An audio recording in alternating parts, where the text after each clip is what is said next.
사실 블레셋과 이스라엘이 전쟁이 일어났을 때 가장 속상한 사람이 다윗이었습니다. 왜 다윗이었을까요? 사람이 전쟁에 나가서 공을 세우는 만큼 미래가 보장되는 게 없습니다. 여러분, 평상시에는 영웅이 없다고 하지 않습니까? 여러분들이 기억하는 영웅들은 다 전쟁 때 이름을 날린 분들입니다. 2차 세계대전, 2차 세계대전을 전후해서 영국의 영웅, 미국의 영웅 등등 우리가 다 기억하고 있는데 전쟁 때 비로소 영웅이 탄생하는 것입니다. 다윗 어떤 자입니까? 왕이 될 자입니다. 아무도 모르게 비밀리에 기름 부음을 받았습니다.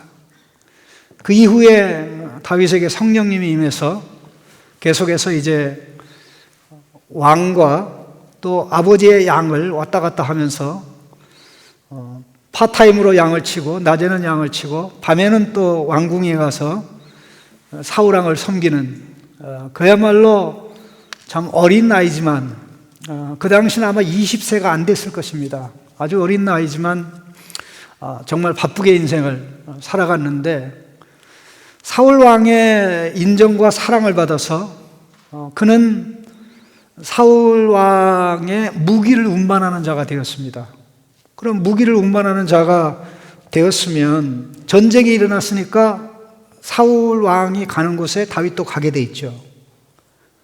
그런데 다윗이 거기 못 간 거예요.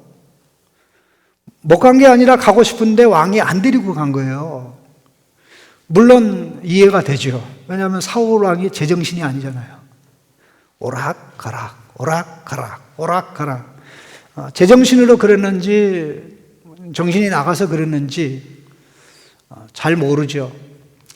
아마 사울이 제정신으로 그랬다면 이 이새에 대한, 다윗의 아버지 이새에 대한 그 존경심으로 그렇게 할 수도 있을 것입니다. 여러분, 베들레헴에 사는 많은 사람들이 있는데 베들레헴 사람 가운데 원로 중에 이름이 언급된 사람은 다윗의 아버지 이새밖에 없습니다. 오직 한 분이에요. 장로님들 여러 언급이 되지만 그 이름이 안 나와요. 그런데 다윗의 아버지 이새만 이름이 나옵니다. 그런데다 다윗의 형님들 엘리압을 비롯해서 아비나답, 샴마, 이 엘리압 참 이름도 좋아요. 아비나답도 이름 좋아요. 샴마도 이름 좋아요. 엘리압이 뭡니까? 하나님은 아버지시다. 하나님은 아버지시다. 엘리압. 근데 아비나답, 나의 아버지는 선물이시다. 혹은 선물을 주신다. 샴마, 들으신다. 이 기가 막힌 이름이고, 이들이 다 사울의 인정을 받아서 장수로 전투에 들어가게 됐는데, 다윗만은 정말 이 전투에 가지 못하는, 참 과연 하나님이 계신 거 맞나? 하나님 도대체 뭐 하고 계신 거예요?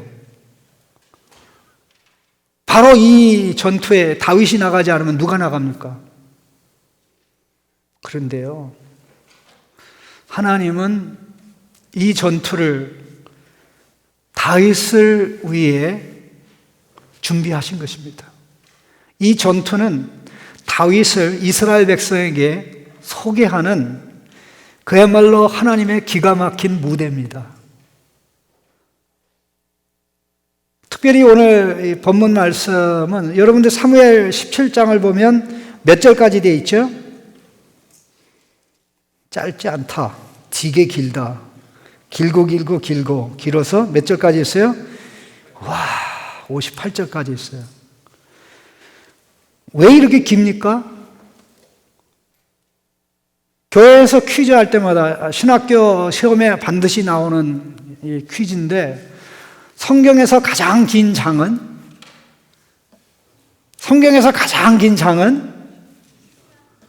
119, 시편 119편. 여러분, 그러면 내가 한번 이거는 시험에 안 나오는 겁니다. 창세기에서 가장 긴 장은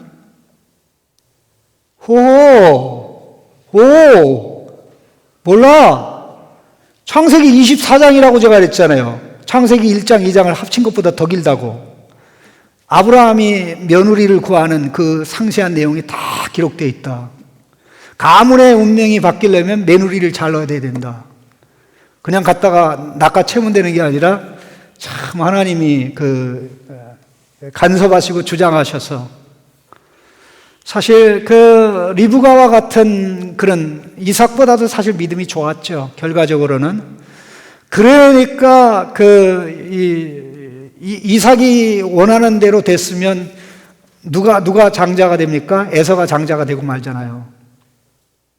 결정적인 순간에 정말 그 방향을 틀고, 자기는 그런 방법을 씀으로 인해서 아들과 생멸하고 두 번 다시 만나지 못하고 일찍 좀 하나님 품으로 가는 그런 일이 있었지만, 그럼에도 불구하고 길이 남는, 우리가 성경에 잘 알고 있는 아브라함과 이삭과 야곱의 라인이 오게 가능한 인물이 누구예요? 바로 리브가죠. 그렇지 않으면 아브라함, 이삭, 에서일 뻔했어요. 아브라함의 하나님, 이삭의 하나님, 에서의 하나님일 뻔했어요. 예? 믿음이 바로 대해서 그 결정적 상황에 개입했기 때문에 그렇게 되는데, 어쨌든 이와 같이, 그러면 사무엘 상하에서 가장 긴 장이 몇 장일까요? 아니, 내 얼굴을 봐. 17장. 왜 이렇게 길까요? 하나님이 하실 말씀이 많은 거예요. 이 스토리를 모르는 사람이 하나도 없어요. 서양 사람들은 이거를 가르쳐서, 이러한 사건을 가르쳐서 다윗과 골리앗이라고 얘기합니다. 불가능한 것, 도저히 할 수 없는 것. 이거는 다윗과 골리앗의 싸움이다. 다윗과 골리앗의 싸움이다. 여러분, 다윗과 골리앗의 싸움이다라는 말을 이 한국말로 바꿔서 얘기하면 아주 적합한 표현이 있어요. 그게 뭔지 아세요? 네? 계란으로 바위, 2부 설교 들었습니까? 3부? 네, 계란으로 바위치기. 예. 불가능한 거죠. 불가능한 거죠.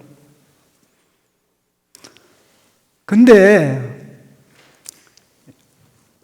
사람들이, 예수 안 믿는 사람도 이거 다 알죠.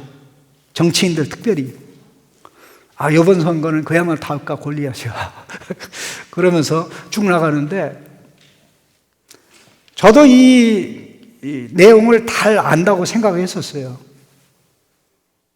그래서 이 본문을 설교하려고 생각을 쭉 하면서 설교를 구상하고 하다 보니까 깜짝 놀란 거예요. 첫 번째 놀란 게 너무 길다는 거. 두 번째 놀란 것은 내가 알고 있는 것이 이 건더기만 알고 있었다는 거. 이 사건을 하나님의 시각에서 봐야 된다는 거. 다윗이 이 시각을 가지고 있었다면, 자기가 처음에 전투에 참여하지 못했을 때 속상한 게 아니라, 하나님이 나를 막판에 구원 투수로 투입하려고 나를 뒤에 놔두신 거야. 하나님 필요할 때 저를 불러가세요.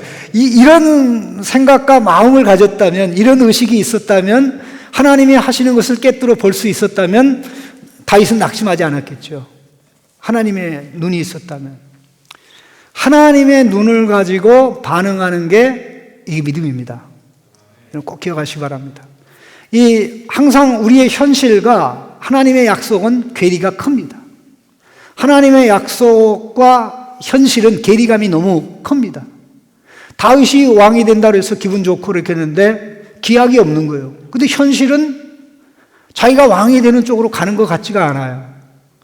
이제 사울 왕에게 소개되고 사울왕의 인정받는 것까지 좋았는데 결정적으로 전투가 벌어졌는데 다윗이 열애가 된 그런 상황에서 이 하나님의 약속과 이 동떨어진 현실을 이 연결해 주는 연결고리가 무엇입니까? 그게 믿음입니다.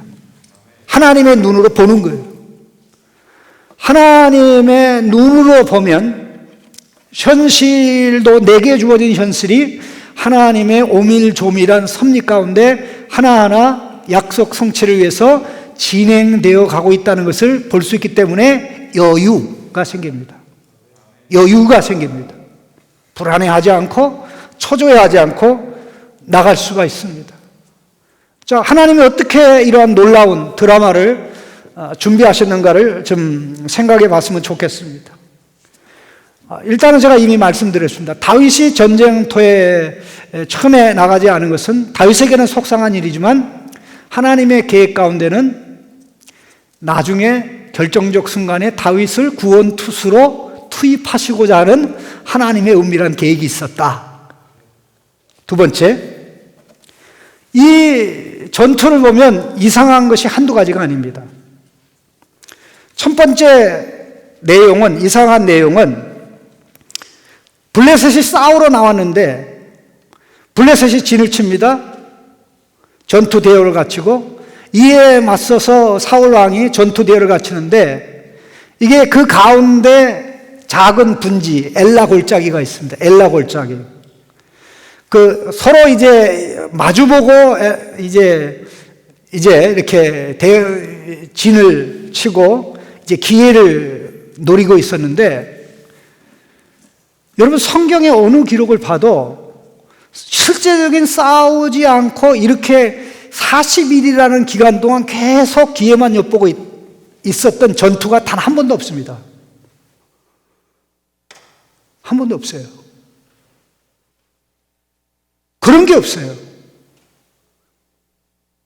뭐 성을 함락하기 위해서 성을에 들어가는 그 음식을 중단시켜서 항복하게 하려고 그렇게 성을 에워싸는 그런 것은 있지만 그거는 지금 작전이 진행되고 있는 거죠. 작전이 진행되고 있는 거예요. 시간이 가면 모든 게 끝나게 돼 있어요. 근데 이거는 시간이 가도 끝나지가 않아요. 그런데 그 가운데도 참 이상한 게 골리앗이라는 이 장수가 나왔는데 이 장수가 키가요 3m 정도가 됩니다. 그 4절에 보면 그의 이름은 골리앗이로 가드 사람이라 그의 키는 6규빗 한 뼘이라. 6규빗 한 뼘이라. 그 한 규빗이 이제 45cm에서 50cm 사이니까 결국 이렇게 보면 한 3m 정도 되는 거예요. 와, 몇 년 전에 우리 교회 정말 그 어떤 성도님이 전도해서 나온 분인데 이분은 예배드릴 때 앉으면 이 정도는 사람들 위에가 있어요. 물어봤어요. 차 타면 어떻게 되니까 천장이 닿아가지고 힘들대요. 그 사람은 2m도 안 됐는데 그래요. 골리앗 3m. 와, 그런데다가 5절에 보니까 갑옷의 무게가 5천 세겔이래요. 한 세겔을 몇 그램으로 계산하느냐에 따라 다르겠죠. 한 세겔을 11g으로 계산하면 어떻게 되겠습니까? 55kg이에요. 최소한. 그래서 어떤 학자는 한 100kg 정도, 쌀 한 가마니보다 더 무거운 거죠. 여러분, 완전 무장하면 몇 킬로가 돼요? 군대 갔다 왔잖아. 예? 한 30kg는 안 넘죠? 그런데, 그런데다가 이게 긴 배틀과 같이 긴 창을 이 어깨에 양귀가 탁 내고 있는데, 이 끝에 이제 창날이 달렸을 거 아닙니까? 근데 이 창날이 철로 되어 있는데, 이게 600세겔이에요. 600세겔이면 6에서 7kg 정도 돼요. 그러니 그거를 막 이렇게 되면 야, 그냥 끝나는 거죠. 그런데 그런 용사가 나와가지고 40일 동안 하루에 2번 다윗이 현장에 등장할 때까지 79번을 똑같은 말을 외쳤어요. 그 내용이 7절, 8절, 9절, 10절에 나옵니다.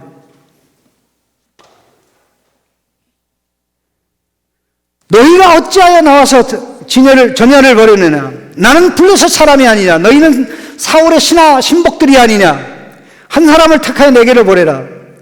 그가 나와 싸워 나를 죽이면 우리는 모두 너희의 종이 되겠고, 내가 이겨 그를 죽이면 너희 모두는 우리의 종이 되어 우리를 섬길 것이다. 내가 다시 한번 말하는데, 내가 이스라엘 군대를 모욕하는 거야. 내가 너희 군대를 모욕하는데도 한 사람 안 내보내?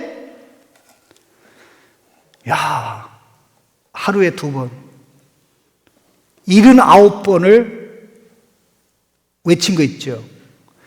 다윗이 현장에 도착할 때 80번째예요. 여러분 그렇게 할 수 있어요?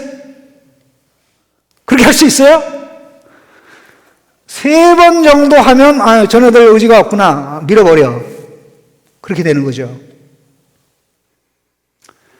근데 사울왕이 대책이 없어요. 아무것도 할 수가 없어요. 약속을 해요. 저놈을 때려잡으면 나의 사위를 삼고 세금 면제 혜택을 주고 가문의 길이 빛나게 해주겠다라고 이야기를 해도 어느 한 사람 나서서 대결하겠다고 하는 사람이 없어요. 왜냐하면 그도 그럴 것이, 나가서 대결해가지고 자기만 죽으면 자기만 죽는 것으로 끝나는 것이 아니라 이스라엘 군대를 대표하는 대표 선수니까 자기가 죽음으로 끝나는 게 아니라 나라가 끝나는 거예요. 그러니까 나가려고 해도 못 나가는 거죠. 그게 재미난 거는 사울에게 정말 탁월한 아들이 있잖아요. 누구? 요나단. 요나단이 어떤 아들입니까? 전투의 능력, 이 머리 쏘는 것, 이게 탁월한 아들이거든요. 그런데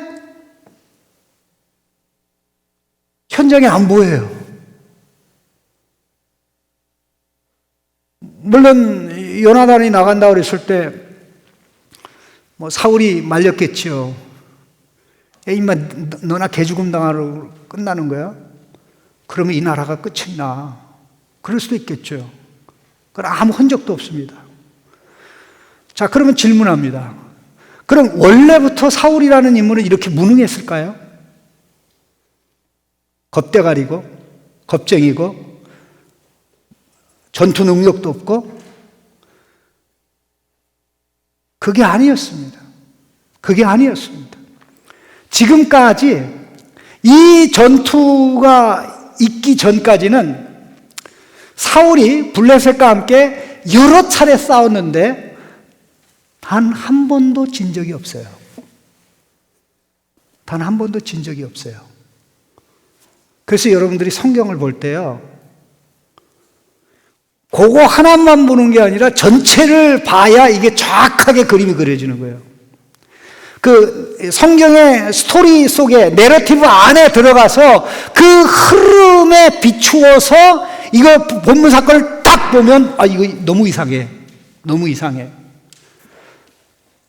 언제 블레셋과 싸워서 이겼냐면요, 왕이 된 지 2년 차에 블레셋이 쳐들어왔습니다. 우리 13장 내용에 가서 보시죠. 얼마나 이 사울이 탁월한 능력으로 블레셋과 싸워 이기게 됐는지, 그때 상황을 보면 무기로 이겼는지 다른 거로 이겼는지 우리가 확인할 수 있는데, 자, 일단 보십시다. 2절 말씀 같이 13장 2절 한번 읽어봅시다. 이스라엘 사람 3,000명을 택하여 그 중에서 2,000명은 자기와 함께 믹마스와 베델산에 있게 하고 1,000명은 요나단과 함께 베냐민 기브아에 있게 하고 남은 백성은 각기 장막으로 보내니라. 3절에 보니까 이제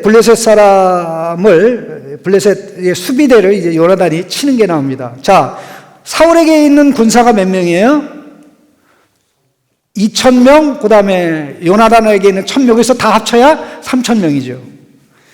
그런데요, 자, 여기 3절에 그랬죠? 요나단이 굉장히 용감한 사람이에요. 수비대를 친 거예요. 근데 난리가 났어. 이 보복하려고 블레셋이 쳐들어왔는데 그냥 쳐들어온 게 아니에요. 5절 말씀 같이 읽어보겠습니다. 블레셋 사람들이 이스라엘과 싸우려고 모였는데 병거가 3만이요 마병이 6,000명이요 백성은 해변의 모래같이 많더라. 그들이 올라와 베다웬 동쪽 믹마스에 진침해. 호. 병거가 몇 대? 3만 대. 병거는요 오늘날로 얘기하면 탱크입니다. 오늘날로 얘기하면 탱크예요. 자, 마병이 6,000명. 그 다음에 이 블레셋 사람 군대가 몇 명이에요? 해변의 모래가 인해전술. 중공군의 인해전술. 엄청난 화력에 막강한 무기의 인해전술. 이길 수 있습니까? 없습니까? 여러분 6.25 일어날 때 대한민국에 탱크가 한 대도 없었던 거 아세요? 대한민국에 탱크 한 대도 없었어요.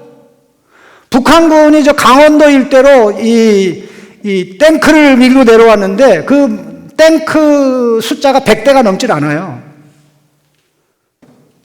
그 여러분 또래의 젊은이들이 육탄전으로 막 그래가지고 이 서울에 진입하는 시간이 며칠 늦어져가지고 대한민국이 살아난 거예요. 최초의 그 탱크 전이 미군이 투입되면서 오산 일대에서 탱크전이 최초로 벌어졌어요. 그걸 배경으로 한 게 영화에 나오는 그 벌지 전투라는 게 있어요. Battles of 벌지. 그 한번 인터넷 찾아보세요. 그 오산 일대에서 했던 탱크전을 그 배경으로 해서 만들었다고 그러더라고요. 그 영화에 뭐 오산이 나오는 건 아니에요. 오해하지 마세요. 누가 그렇게 썼더라고요. 그럼 이거 전쟁 끝난 거 아닙니까? 화력으로나 인원이나. 그런데 전부 다 오합지졸이죠. 왜 오합지졸이냐? 6절 말씀에 이스라엘 사람들이 위급함을 보고 절박하여 굴과 수풀과 바위 틈과 은밀한 곳과 웅덩이에 숨고 뭐 난리가 났어요. 7절에 어떤 이브리 사람들은 요단강을 건너 갓과 길르앗 땅으로 가되 사울은 아직 길갈이에 있고 그 다른 백성은 떨더라. 그래서 시간이 지나가다 보니까 나중에 군인이 몇 명으로 전략하냐면 15절 한번 보십시다. 몇 명? 사무엘이 일어나 길갈에서 떠나 베냐민 기브아로 올라가니라. 사울이 자기와 함께 한 백성의 수를 세어보니 몇 명이었더라? 600만? 600명. 병거, 탱크부대 3만, 마병 6천, 수를 헤아릴 수 없는 인해전술의 부대. 블레셋과 싸워서 이길 수 있습니까? 이길 수 없습니까? 예, 지는 게 사실이죠. 그런데 블레셋의 수비대를 쳤던 요나단을 통해서 하나님이 역사하셨어요. 블레셋이 진을 치고 있는 데하고 이스라엘 군대가 진을 치고 있는 데가 이게 중간에 계곡이 있는데 양쪽에 어마어마한 절벽이 있어요. 뭐 오늘날로 얘기하면 부엉이 바위, 사자 바위 이런 식으로 그 유명한 지역이에요. 그러니까는 그 협곡을 건너가서 공격하는 건 불가능합니다. 그런데 요나단이요, 병사 자기 무기를 운반하는 자 한 사람만 데리고 등산가도 아닌데 등산 전문가는 절벽을 타고 내려가가지고 골짜기를 지나서 그 절벽을 타고 올라가가지고 블레셋 이 진영을 기습 습격했어요.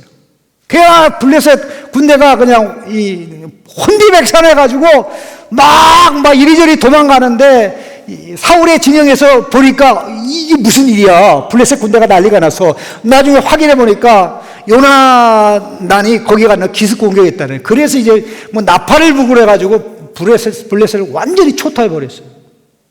그 어마어마한 군대를. 자, 14장에 한번 보세요. 14장 50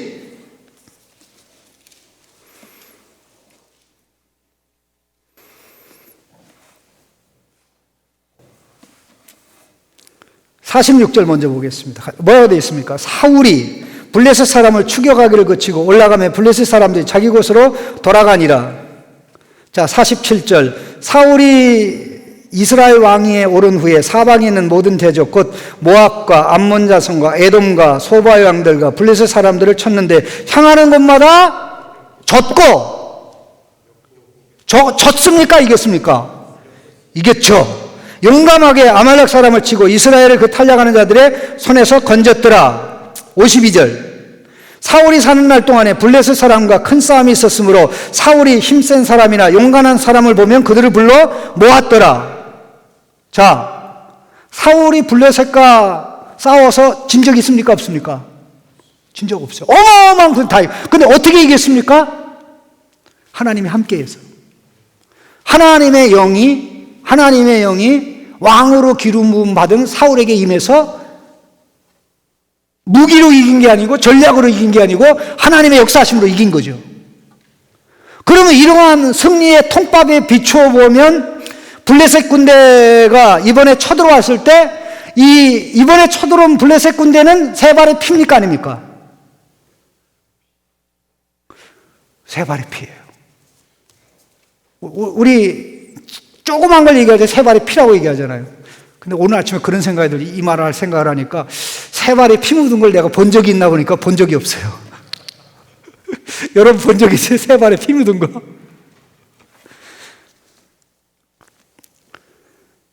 블레셋 군대의 숫자가 언급이 안 된 것은 규모가 크지 않다는 얘기입니다. 규모가 크지 않으니까 여지껏 또 블레셋 입장에서는 그렇잖아요. 이스라엘과 싸워가지고 지금까지 이긴 적이 없잖아요. 그러니까는 새로운 스타일의 전쟁을 전개한 겁니다. 그게 뭐냐 하면 골리앗을 내세워가지고 대표 선수 골리앗과 맞짱 떠서 골리앗이 이기면 블레셋이 이기는 것이고 골리앗이 지면 블레셋이 지는 것으로 사실 어떻게 보면 전략을 짰다고 할 수 있는 거죠.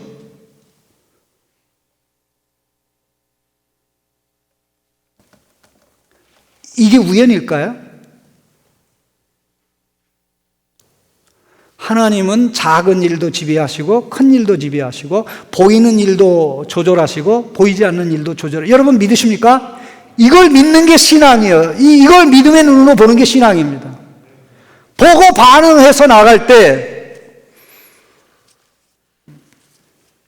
믿은 걸 결코 후회하지 않게 되죠. 이뿐 말입니까? 전쟁은 하나님 백성의 전쟁은 무조건 하나님의 전쟁입니다. 블레셋 신들과 이스라엘 백성의 신이 싸우는 거니까 이 하나님이 이스라엘 백성의 편에 서면 무기와 상관없이 반드시 이기게 돼 있죠. 그러다 보니까 이 전쟁에 있어서 가장 중요하게 강조된 것이 하나님을 믿는 믿음입니다. 하나님이 원수를 우리 손에 맡겨주니까 두려워하지 말자, 떨지 말자, 쫄지 말자. 근데 지금 어떤 일이 벌어졌습니까? 두렵고 떨고 쫄고 하는데 난리가 났어요. 이렇게 두렵고 떨고 쫄 수가 없어요. 11절 말씀 같이 읽어보겠습니다. 11절에 뭐라고 되어 있습니까? 자, 같이 읽어보겠습니다. 시작. 사울과 온 이스라엘이 블레셋 사람의 이 말을 듣고 놀라 크게 두려워하니라. 하나님께서 군인들에게 요구한 첫 번째 명령이 뭡니까? 두려워하지 말라, 놀라지 말라. 내가 너와 함께함이라. 내가 앞에 나가서 싸워 적을 너희 손에 넘겨주리라. 이스라엘의 전쟁에서의 승리는 숫자의 승리가 아니라 전략의 승리가 아니라 무기의 승리가 아니라 하나님의 순종하는 백성과 순종하는 왕에게 넘겨주시는 승리죠. 그건 틀림이 없습니다. 그래서 전쟁에 나갈 때 어떻게 하냐면요. 일단 전쟁을 위해서 다 군사를 소집합니다. 일상시에는 백성이면서 전쟁이 나면 이제 군인이 되는 거죠. 그러면 이제 이야기를 해요. 외칩니다. 너희 중에 새신랑이 있냐? 집으로 돌아가서 아내와 기쁘게 행복을 나눌지어다 그래요. 너희 중에 집을 졌는데 아직 들어가서 살지 못한 자가 있냐? 돌아가서 그 집에서 살지어다. 아파트 당첨돼서 입주 안 했으면 집에 들어가서 거기서 살지어다. 신나는 거죠. 그리고 맨 마지막에 하는 말이 너희 중에 두려워하는 자가 있느냐? 신명기 20장 8절에 책임자들은 또 백성에게 말하여 이르기를 두려워하며 마음에 허약한 자가 있느냐? 그는 집으로 돌아갈지니 그의 형제들의 마음도 그의 마음과 같이 낙심하게 될까 하노라. 겁쟁이들 다 돌아가. 왜 겁나는 겁니까? 믿음이 없어서 겁나는 거죠. 하나님이 함께하는 것을 믿지 못해서 겁나는 거죠. 계시록에 보면 누가 새하늘과 새 땅에 못 들어가세요? 두려워 떠는 인간. 두려워 떠는 인간하고 불신하고 하나입니다. 하나님이 함께하는 게 안 보이니까 두려울 수밖에 없는데요. 자, 그러면 이 기준으로 하면 어떻게 됩니까? 지금 사울 왕도 온 백성도 다 함께 떨고 있으니까 다 집에 돌아가야 될, 전쟁에 있어야 될 자격이 없죠. 그런데 다 뒤로 돌아가면 어떻게 돼요? 나라가 끝나는 거죠. 40일 이렇게 대체하고 있는 상황입니다. 숫자의 승리가 아니라 하나님의 승리라는 것, 하나님께서 계속 보여주신 게 아닙니까? 그것을 가장 잘 알려주는 유명한 전투가 바로 이들의 기억에 생소한 사사시대에 있었던 이 기드온 300용사와 미디안과의 싸움이죠. 기드온이 군사들을 소집했더니 32,000명이 왔어요. 32,000명. 32,000명이 와서 막 기분이 좋고 그랬는데 하나님이 야 너무 많아 돌려보내. 아니 하나님 그 쳐들어온 미디안은 숫자가 정말 상상을 초월해서 많은데 나는 이것도 부족한데 아니야 많아. 이들이 전쟁에서 이기면 자기들 힘으로 이겼다고 해가지고 영광을 나한테 돌리지 않을 수 있어. 그러니까 돌려보내. 뭐라고 돌려보내? 내가 시키는 대로 해. 그러면서 하는 말이 누구든지 두려워 떠는 자는 길르앗 사선을 떠나 돌아가라. 이게 신명기 20장에 나오는 그 내용을 하나님 그대로 주신 거예요. 누구든지 두려워하는 자는 집으로 가. 집으로 갔더니 몇 명이 돌아가는지 아세요? 2만 명하고 2천 명이 돌아갔어요. 신났죠? 신났지. 여기는 새장가 들어서 돌아간 사람 열애됐고 또 집을 졌는데 안 들어가는 그것도 열애됐고 어쨌든 2만 2천 명이 돌아간 거예요. 그러니까 몇 명이 남았습니까? 10,000명이 남았죠. 하나님은 그래 그래도 많다. 그래서 이 하롯셈이라는 데 데려가서 이 물 떠먹는 시험을 하죠. 그래서 물을 손으로 떠서 먹은 사람 300명을 골라서 미디안과 싸워 이기게 하셨죠. 자, 300명이 이긴 겁니까? 미약한 300명을 통해서 하나님이 승리를 주신 겁니까? 하나님 승리. 이게 그렇기 때문에 전쟁터에서 두려움과 공포라는 것은 하나님이 기뻐하는 바가 아니에요. 그런데 다 돌아가지 않았다. 자, 이런 상황에, 일이 이렇게 진행되는 상황에, 아무도 나서지 못하고, 아무도 할 수 없는 그런 상황에, 백성들의 마음속에 뭐가 일어납니다? 사울 왕은 무능해. 왜 사울 왕이 이렇게 무능하지? 한 번도 무능한 적이 없었는데. 전쟁에 나가서 싸우기만 하면 이겼었는데 그 사울 왕이 전쟁에 나가서 싸워 이긴 비결이 뭡니까? Spirit of God! 우리 하나님의 성령이 함께해서, 그렇죠? 하나님의 성령이 함께해서 잘 된 거죠. 하나님의 성령의 인도를 받아서 잘 된 거예요. 이긴 거예요. 하나님의 성령이 도와주셨어요. 예? 근데 하나님의 성령이 떠나니까 어떻게 된 거예요? 아닌 말로 시체죠. 아닌 말로 시체죠. 하나님이요, 우리와 함께 하시는지 함께 하지 않는지, 함께 하셔서 은혜를 주시고 역경을 극복하게 하시는지, 함께 하시지만 하나님 말을 잘 안 듣고 그러니까 어려움과 역경을 당해서 뺑뺑이를 치면서 신음하게 하시는지, 잘 되는 것도 하나님이고 안 되게 하는 것도 하나님이에요. 이거를 볼 수 있는 눈이 있어야 돼요. 잘 되면 능력이 많아서 프로젝트를 잘했더니 정말 이게 채택이 돼가지고 승진하고, 내가 해서 잘 된 거면 안 될 때는 재수가 없어서 안 된 겁니다. 이건 신앙이 아닙니다. 작은 일이든 큰 일이든 하나님은 우리 삶의 현장에 함께 하십니다. 여러분 믿으십니까? 하나님 함께 하십니다. 그래서 이게 일이 돌아가는데, 이건 하나님이 하신 거야. 이건 하나님이 하신 거야. 그런데 하나님이 언제 하시는가, 언제 하시고 언제 안 하시는가, 이것을 깨닫고 분별하면 어떻게 됩니까? 고치겠죠. 그런데 사울은 이걸 분별을 못한 겁니다. 자기가 과거에 승리했을 때 하나님의 영이 함께해서 승리한 것이고, 이제는 무기력하게 되는데 하나님의 영이 떠나서 무기력해진 거죠. 무능하게 된 거죠. 그럼 왜 옛날에는 함께하고 지금은 무능해졌냐? 하나님이 기회를 주실 때 회개하지 않고, 기회를 주실 때 돌이키지 않고, 불순종하고 하나님의 말씀을 크게 여기고 회개할 기회를 줬는데 회개를 안 하죠. 그래서 다윗을 왕으로 기름 부으고 다윗에게 하나님의 영이 임하게 하고 사울에게서는 떠나게 했던 겁니다. 여러분 기억해야 됩니다. 우리 하나님이요,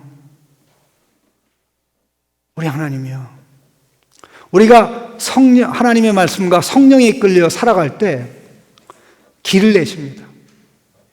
성경은 이런 내용으로 다 가득 차 있어요. 모세가 그냥 아무 때나 지팡이를 이렇게 펼친다고 기적이 일어났어요? 아무 때나 이렇게 지팡이 딱 한다고 물이 갈라졌어요? 그냥 아무 때나 이렇게 한다고 이 나일강이 피로 바뀌었어요? 아무 데나 이렇게 한다고 개구리가 나왔어요? 아니잖아요. 하나님이 하라 그러니까, 하나님이 말씀하니까 그 말씀에 순종해서 지팡이를 사용할 때 성령 하나님이 역사해서 그와 같은 일이 일어난 거잖아요. 똑같은 원리예요.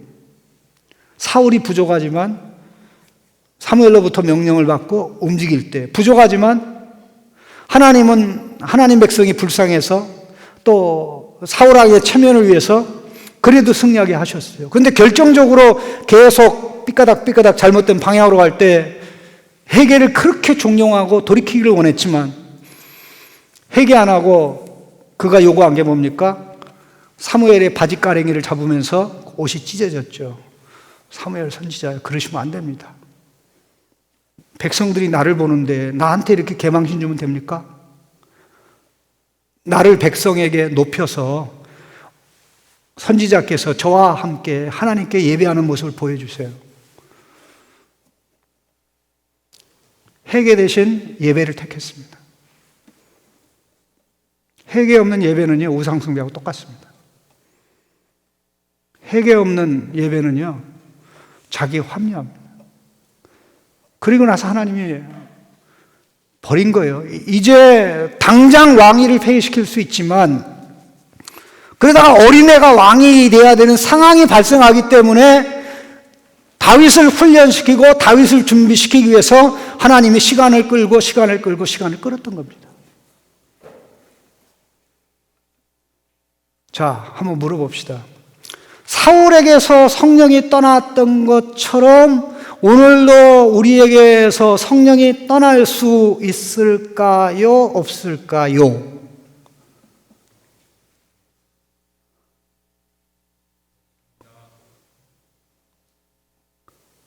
있어요, 없어요? 우리 청년들이 대답하라 그랬더니 큰 청년이 대답하네.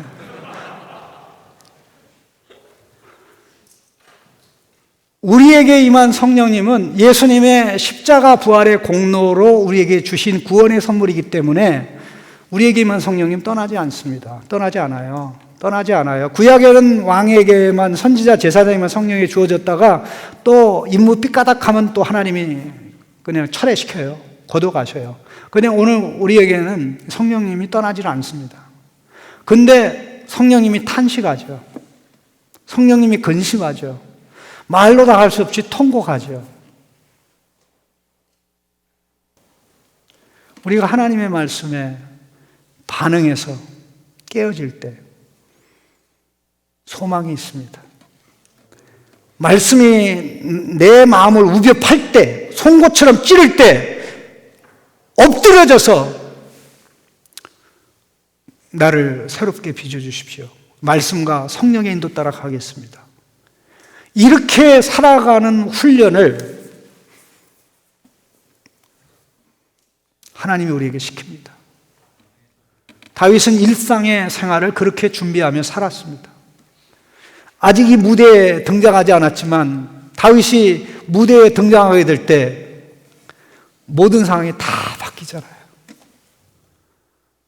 하나님은 말씀과 성령에 이끌려 살아가는 사람들을 통해서 문제를 해결하십니다. 회사의 문제도 해결하고, 직장의 문제도 해결하고, 개인의 문제도 해결하고, 국가의 문제, 사회 문제도 다 해결하십니다.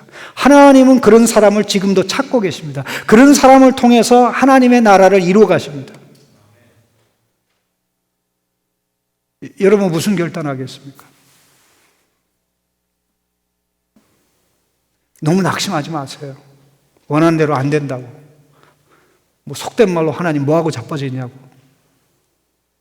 말씀을 했는데 왜 이루어지지 않냐고. 믿음이 없을 때 그런 말 합니다. 아, 하나님이 계획하심이 있어. 뜻하신 바가 있어. 나는 뭔지 모르지만 하나님 기대합니다. 느껴지지 않고, 하나님이 느껴지지 않고, 하나님이 보이지 않지만 하나님 그래도 일하십니다. 하나님 그래도 이 발음이 안 나오네. Still He works. Still He works. 그래도 우리 하나님 역사하십니다. 믿음의 눈으로 보고 말씀 잡고 성령에 이끌러가는 사람으로 나갈 때 여러분의 10년 후의 미래, 20년 후의 미래, 30년 후의 미래는 스펙타큘러할 겁니다. 우리 대학생들 중에 고민하는 청년들 많이 있습니다. 또 우리 또 직장 초년생 지체들에게도 고민이 많이 있습니다. 참 뭘 해먹고 살아야 되는지, 어떻게 해야 되는지. 우리 안에 계신 성령님, 구경꾼이 아니라 우리를 감독하러 온 게 아니라 우리를 돕기 위해서 말씀으로 우리를 빚어 이뤄가기 위해서 오신 것입니다. 우리 속에 예수님의 부활 생명이 콩당 뜁니다. 그래서 예수님이 우리의 산소망이죠. 우리에게 생명을 주는 소망이죠. 우리 이 시간 기도하십시다.